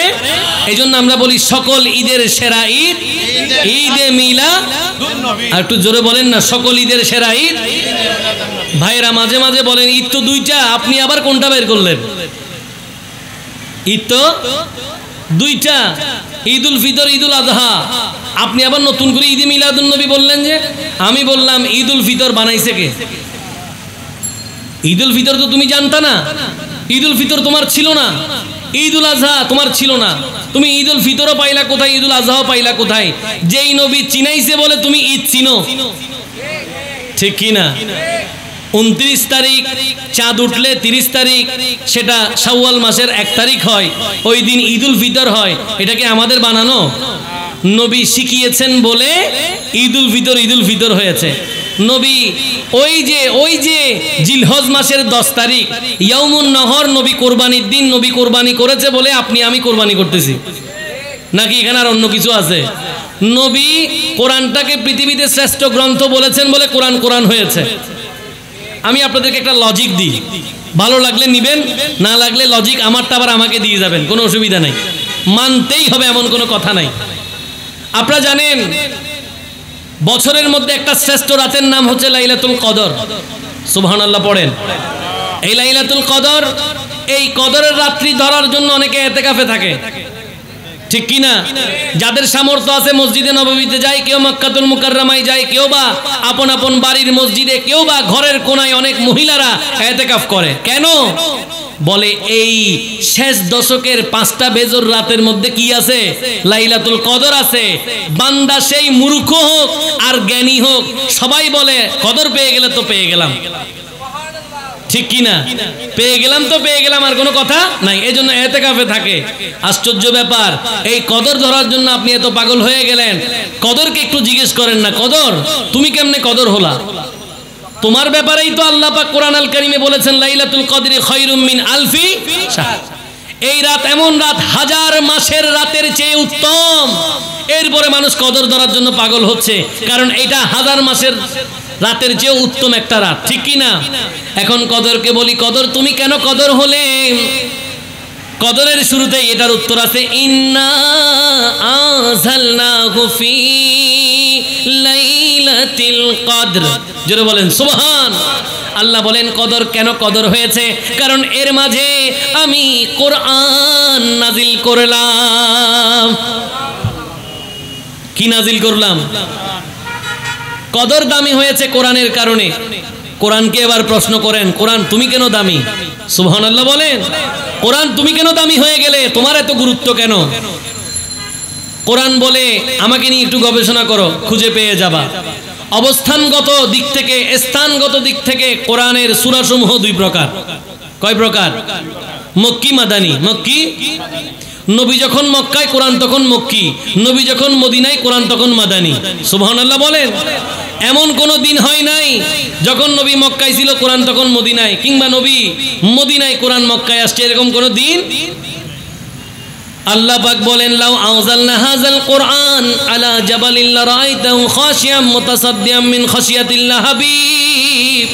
আমি এই কোরআন যদি পাহাড়কে দিতাম, পাহাড় একেবারে জ্বলে পুড়ে চূর্ণ বিচূর্ণ হয়ে আল্লাহর ভয়ে কাতর হয়ে ওই সেই পাহাড়কে খুঁজে পাওয়া যেত না। আল্লাহর ভয়ে পাথর চূর্ণ বিচূর্ণ হয়ে যেত। কিন্তু সেই কোরআন আল্লাহর নবীর সিনাই জায়গা পেয়েছে বলে আজকে লাখ লাখ কোটি কোটি হাফেজে কোরআন সেই কোরআনটাকে লালন করছে। কদর দামি কোরআনের কারণে, কোরআন দামি নবীর কারণে। কদর যদি কোরআনের কারণে এত গুরুত্বপূর্ণ আমাদের জীবনে হয়, যে নবীর কারণে কদর, যে নবীর কারণে কোরআন, তাহলে সেই নবীর আগমনের রাত কত দামি। আল্লাহু আকবার। ইয়া রাসূলুল্লাহ, ইয়া গাউসুল্লাহ, জিন্দাবাদ জিন্দাবাদ। সোনারে মদিনা আমারে প্রাণের মদিনা, সোনারে মদিনা আমারে প্রাণের মদিনা। সব ভুলিব কিন্তু তোমায় ভুলতে পারি না, সব ভুলিব ভুলতে পারি না। ভুলিনি, ভুলবো না, ভুলতে পারি না বলো ভুলিনি, ভুলবো না, ভুলতে পারি না। সব ভুলিব কিন্তু তোমায় ভুলতে পারি না, সব ভুলিব কিন্তু তোমায় ভুলতে পারি। সালাতুন ইয়া রাসূলুল্লাহ আলাইকুম সালামুন ইয়া। কাজেই আমরা সেই নবীর উম্মত। যুগের যত উম্মতরা ছিল আছে, এদের মধ্যে শ্রেষ্ঠ নবীর উম্মত আমরা। উম্মতদের কাতারে আমাদের শ্রেষ্ঠত্ব আছে, তাই আমাদেরকেও সেই শ্রেষ্ঠত্ব বজায় রাখতে হবে, সেই শ্রেষ্ঠত্ব ধরে রাখতে হবে। এমন যেন না হয় আমরা উম্মত বেনামাজি, এমন যেন না হয় আমরা উম্মত বেরোজাদার, এমন যেন না হয় আমরা উম্মত কিন্তু কোরআনটা আমরা পড়ি না, এমন যেন না হয় আমরা জিকির করি না, দুরূদ শরীফ পড়ি না, আমরা কেমন উম্মত। এমন যেন না হয় আমরা নবীর উম্মত দাবি করছি কিন্তু আমরা মা বাবার অবাধ্য সন্তান, আছে না নাই? এমন যেন না হয় আমরা নবীকে ভালোবাসি কিন্তু মা বাবার গায়ে হাত তুলি, মা বাবাকে মন্দ কথা বলি, মা বাবার মনে কষ্ট দিই। সেই রকম বান্দা হলে উম্মতের যোগ্যতা হারাবেন। কি বলেন, ঠিক কি না? ওই রকম বান্দা হলে উম্মতের যোগ্যতা হারাবেন। উম্মত হওয়ার জন্য কিছু গুণ দরকার আছে না নাই? রব্বুল আলামিন বললেন, আমার নবীর চরিত্র সর্বোত্তম চরিত্র। উম্মতরে আমার, এই নবীর চরিত্র তোমাদের জন্য উত্তম আদর্শ। কাজেই তোমরা যদি এই নবীর চারিত্রিক গুণাবলী থেকে শিক্ষা নিয়ে নিজের জীবনে বাস্তবায়ন করতে পারো, তবে এটা তোমার জন্য দুনিয়া আখিরাতে নাজাতের ওসিলা হবে। আল্লাহ আমাদেরকে নবীর আদর্শে আদর্শিত হয়ে বাকিটা জীবন কাটানোর তৌফিক দান করুক। সবাই বলি। আজকে আমাদের সমাজের মধ্যে আমরা অনেক রকম অনৈতিক কর্মকাণ্ড দেখতে পাই, যেগুলি সামাজিক একেবারে অবক্ষয় হয়, সামাজিক চেতনা ভুলণ্ঠিত হয়। এর মধ্যে একটা হচ্ছে পিতামাতার অবাধ্য হওয়া। পিতামাতার কি হওয়া? অবাধ্য হওয়া। অনেক ছেলে আছে মাকে কষ্ট দেয়, অনেক ছেলে আছে বাবাকে কষ্ট দেয়, অনেক ছেলে আছে মা বাবার গায়ে হাত পর্যন্ত তুলেছে। অনেক ছেলে মেয়ে আছে সম্পত্তির লোভে বাবার লাশটাকে দাফন করতে দেয় নাই, আগে জায়গার হিসাব। নাউজুবিল্লাহ বলবেন না? এরকম খবর কি আপনারা পান না? এখনো অ্যাম্বুলেন্সে আছে অমুক সাহেব তমুক সাহেব বড় ব্যবসায়ী, কিন্তু তার দাফনের জন্য ছেলে মেয়ে রাজি নাই। কেন? বলে এখনো জায়গায় তো ভাগ হয় নাই। চিৎকার দিয়ে বলেন না, এই জায়গা দিয়ে কি করবেন? দিন শেষে তো 3.5 হাত। দিন শেষে কি? কাজেই আপনি যেদিন বাবা হবেন সেদিন সন্তানের দায়িত্ব পালন করবেন। আজকে আমরা সন্তান হওয়ার সাথে সাথে কিভাবে আগে ফেসবুকে দিব এই টেনশনে থাকি। বাচ্চা হওয়ার সাথে সাথে বলে বাবা হলাম, কি লাভ? ফেসবুকের মধ্যে লাইভ দিয়ে আপনি বাবা হলেন, এটা বললে কি লাভ হবে? কোনো লাভ হবে না। অথচ আপনার বাবার আপনার সেই সন্তানের আজানও এখনো হয় নাই, আজান দেওয়ার আগে ফেসবুকে লাইভ হয়ে গেছে। কি খুশি! এভাবে কি খুশি প্রকাশ করে? এই সন্তানগুলো যখন বড় হয় তখন বাবাদেরকে ওল্ড এজ হোমে পাঠায়, কারণ বাবা তো হক আদায় করে নাই। সন্তান পৃথিবীতে আগমনের সাথে সাথে ডান কানে আজান দিতে হয়, বাম কানে কামত দিতে হয়, কালেমায়ে তাওহীদের বাণী শোনাতে হয়, আল্লাহর নবীর রিসালাতের বাণী শোনাতে হয়, সাথে সাথে নামাজের দীক্ষা কল্যাণের সেই শিক্ষা তাকে দিতে হয়, তার কানে ফুঁকে দিতে হয়, যেন তার অন্তরে সেটা বসে যায়। বড় হলে যেন সে এই নামাজের আদর্শে আদর্শিত হয়ে নামাজি হতে পারে। ঠিক কিনা? কাজেই আজকে এখানে যারা শুনছেন, যারা মাইকের আওয়াজে শুনছেন, ওরা অন্তত নিয়ত করেন আপনাদের বাচ্চা হলে ফেসবুকে আগে লাইভ দেওয়ার দরকার নেই, আগে আজান দেবেন। আগে কি দিবেন? আগে আজান দিবেন। বাচ্চার হক আদায় করেন। বাচ্চার জন্য একটা সুন্দর নাম রাখবেন। আমরা কি নাম রাখি? মাটি, আগুন, বাতাস? না না, এই জাতীয় নাম রাখলে কোনো লাভ হবে? নারে তাকবীর, নারে রিসালাত, নারে গাউসিয়া, জশ্নে জুলুসে ঈদে মিলাদুন নবী হযরত মাওলানা শাহ সুফি সৈয়দ কাজী মিরিয়া রাহমাতুল্লাহ আলাইহি বাসি কুরুশ শরীফ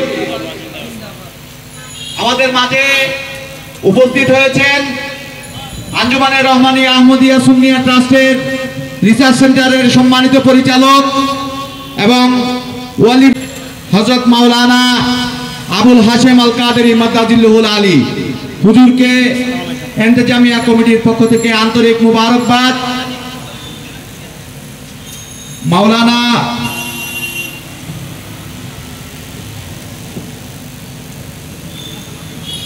তৌহিদুল আলম রিয়াদ আল কাদেরী মাদ্দাজিল্লুহুল আলীর তকরীরের পরপরই আপনাদের সামনে তকরীর নিয়ে আসবেন আমাদের আজকের মাহফিলের প্রধান আলোচক হযরত মাওলানা মোহাম্মদ আবুল হাশেম আল কাদেরী মাদ্দাজিল্লুহুল আলী।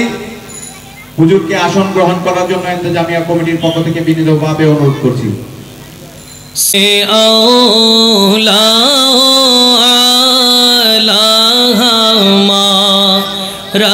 নবী सबसे बाला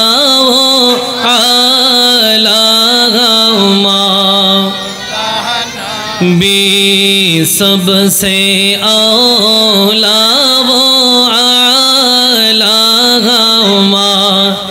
रनबी सबसे बाला लागामा। সবাই একটু উচ্চ আওয়াজে বলি মারহাবা, আরো চিৎকার দিয়ে বলি মারহাবা। আজকের এই নুরানি মহতি মাহফিলের সম্মানিত মুখ্য আলোচক, প্রধান আলোচক, আঞ্জুমান রিসার্চ সেন্টারের সম্মানিত পরিচালক, ঐতিহ্যবাহী নবাব অলি ব্যাখ্যা শাহী জামে মসজিদের সুযোগ্য সম্মানিত খতিবে মুকাররম হযরতুল আল্লামা আলহাজ মৌলানা মোহাম্মদ আবুল হাশেম আল কাদরি সাহেব কিবলা মুদ্দাজিল্লুল আলী আমাদের মাঝে তশরিফ এনেছেন। আল্লাহ পাক হুজুরের হায়াতের মধ্যে বরকত দান করুক, সবাই বলি আমিও। আমার আলোচনার একেবারে সমাপ্তি লগ্নে বলতে চাচ্ছিলাম, আপনি যখন বাবা হবেন, আপনি সোশ্যাল মিডিয়াতে বেশি অ্যাক্টিভ না থেকে বাবা হওয়ার যেদিন থেকে যুগল জীবনে, বিবাহিত জীবনে আপনি পা রাখছেন, ওই দিন থেকে সিদ্ধান্ত নেন, যেহেতু বিয়ে করবেন, আল্লাহ যদি তৌফিক দেয় বাবা হবেন, আজানটা শিখে নেবেন। অনেককে আমরা দেখি বাচ্চা হওয়ার পরে হুজুর খুঁজে, বাচ্চা হওয়ার পর কি খুঁজে, এটা অনেক সময় পেতেও পারেন, অনেক সময় নাও পেতে পারেন। আপনি বাবা, আপনার আজানের মাধ্যমে যদি আপনার সন্তানের কান হৃদয় মুখরিত হয়, এটা তো আপনার জন্য ভাগ্যের ব্যাপার, ঠিক কি না? কাজেই বিবাহ যেদিন হবে আপনার, যাদের এখনো হয়নি, তারা সিদ্ধান্ত নেন আজানটা কি করবেন, শিখে নেবেন। আল্লাহকে এটা দোয়া করবেন, আল্লাহ আমি আজান শিখে নিয়েছি, তুমি আমাকে নেককার সন্তান দান করো। আল্লাহ আমাদেরকে এই জাতীয় ফেসবুকের মধ্যে বাচ্চা হলে অনলাইনে দেওয়া এগুলো থেকে আমাদেরকে হেফাজত করুক, সবাই বলি আমিন। নবীজির তখন প্রিয় নবী বললেন, তুতঈমুত তাআম ওয়া তাকরাউস সালাম আলা মান আরাফতা ওয়া মান লাম তারিফ। বলে 1 নাম্বার ইসলামে উত্তম কাজ হচ্ছে অন্যকে খাওয়ানো। সুবহানাল্লাহ, অন্যকে খাওয়ানো, এটা উত্তম কাজ। যদি সামর্থ্য থাকে অন্যকে খাওয়াবেন। ঈদে মিলাদুন নবীর মাহফিল, আপনার বড় পরিসরে তৌফিক নাই, আপনি একটা মুরগি জবাই করবেন, দুস্থ মানুষদেরকে খাওয়াবেন, এটাও আপনার জন্য বড় একটা আমল হয়ে যাবে। দ্বিতীয় নম্বর হচ্ছে সালাম দেওয়া। কি দেওয়া? আমরা সালাম কিন্তু এখন দিতে চাই না, আমাদের মধ্যে একটা অলসতা এসে গেছে। বড়রা ছোটদেরকে সালাম দিবে, ছোটরা বড়দেরকে সালাম দিবে। নবী বলেছেন আফশু বিস সালাম, তোমরা সালামের প্রচলন করো। আল্লাহ এগুলোর উপর আমাদেরকে আমল করার তৌফিক দিক, সবাই বলি আমিন। আগামী দিনে নতুন কোনো জায়গায় নতুন কোনো বিষয় নিয়ে আবারও দেখা হবে সেই প্রত্যাশায়। ওয়া আখিরু দাওয়ানা আনিল হামদুলিল্লাহি রাব্বিল আলামিন। ওয়াসসালামু আলাইকুম ওয়া রাহমাতুল্লাহি ওয়া বারাকাতুহু।